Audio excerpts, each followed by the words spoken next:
महान स्वाधीनता संग्राम सेनानियों की स्मृतियों को नमन करते हुए विनम्र श्रद्धांजलि अर्पित करता हूं।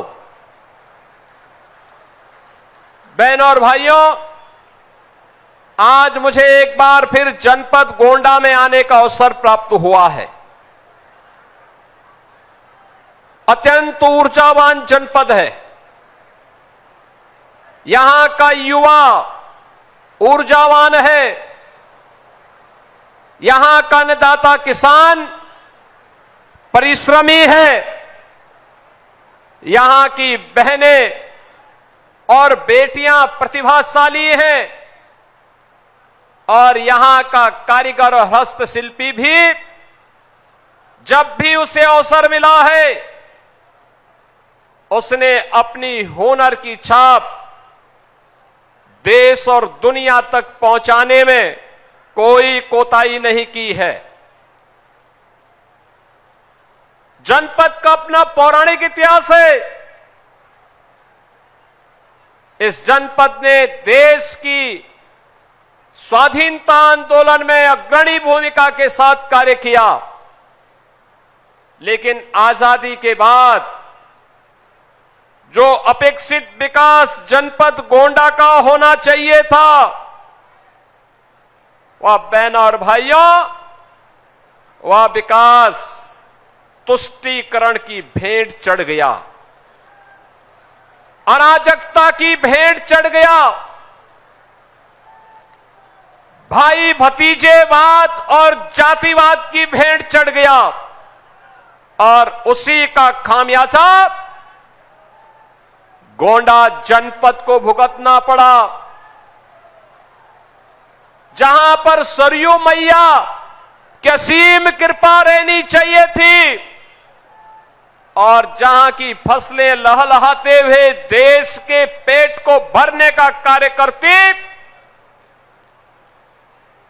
एक नियोजित प्रयास के अभाव में वह जनपद पिछड़ता गया और एक समय ऐसा भी आ गया था जब उत्तर प्रदेश के अन्य जनपदों की भांति ही गोंडा के नौजवानों के सामने भी पहचान का संकट आ खड़ा हुआ। पहचान का संकट, जहां पर अपने प्रदेश में तो नौकरी रोजगार नहीं, लेकिन जब इससे बाहर भी जाते थे तो नाम सुनते ही अन्य जनपदों के लोग, अन्य प्रदेशों के लोग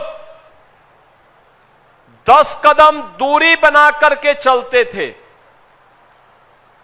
लोगों को लगता था कि पता नहीं कौन ये व्यक्ति है, क्या करके आया है। आज मैं कह सकता हूं, पिछले 12 वर्ष में प्रधानमंत्री मोदी जी के नेतृत्व में और पिछले 9 वर्षों में डबल इंजन की भाजपा की सरकार ने प्रदेश के विकास के लिए जिन कार्यक्रमों को अपने हाथों में लिया है, आज उसके परिणाम आप सबके सामने देखते हुए बन रहे हैं। अब आपको पहचान के लिए मोहताज नहीं होना होता है। अब आप देश के अंदर कहीं जाएंगे,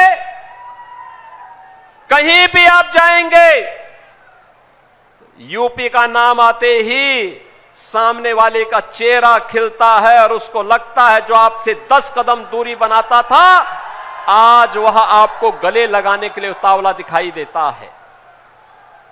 आज आप गोंडा से बाहर किसी जनपद में जाएंगे, आज वह आपसे दूरी नहीं बनाता है, आज वह मित्रवत व्यवहार करता है, क्योंकि उसे मालूम है अयोध्या के बगल वाला जनपद गोंडा ही है।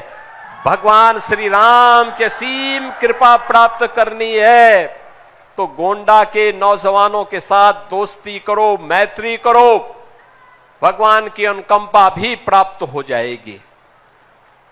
बहनों और भाइयों, आज यूपी के नौजवानों को नौकरी मिल रही है, सरकारी नौकरी भी। यूपी पुलिस में जब भर्ती हुई थी 60,244 भर्ती, सैकड़ों नौजवान गोंडा जनपद के भर्ती हुए थे, गोंडा के नौजवान भर्ती हुए थे। बहराइच के नौजवान भर्ती हुए थे, श्रावस्ती और बलरामपुर के नौजवान